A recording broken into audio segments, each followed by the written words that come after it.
யாருக்கும் தானமா கொடுக்க கூடாத பொருட்கள்லாம் என்னன்னு தெரியுங்களா? அது எல்லாமே இந்த ஒரு வீடியோல தெரிஞ்சுக்கலாம். வீடியோக்குள்ள போறதுக்கு முன்னாடி மறக்காம என்னோட சேனலை சப்ஸ்கிரைப் பண்ணி வச்சுக்கோங்க.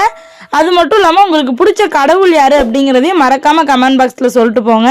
பொதுவாக யாராவது கஷ்டப்படுறத பார்த்தாங்கன்னா நம்மக்கிட்ட இருக்க பொருளை வந்து நம்ம தானமாக கொடுப்போங்க. ஆனால் ஒரு சில பொருட்களை நம்ம கொடுத்தோம் அப்படின்னா நம்மளுக்கும் கஷ்டம் வரும், தானம் வாங்குறவங்களுக்கும் கஷ்டம் வருங்க. முதல்ல என்னன்னு பார்த்தீங்கன்னா நம்ம துணிகளை வந்துட்டு தானமாக கொடுப்போம், நம்ம போட்ட துணி அந்த மாதிரி. ஸோ நம்ம கிழிஞ்ச துணிகளையோ இல்லை அழுக்கு துணிகளையோ யாருக்குமே தானமாக கொடுக்கக்கூடாதுங்க. அது பெரும் பாவத்தை வந்துட்டு உண்டாக்கும்.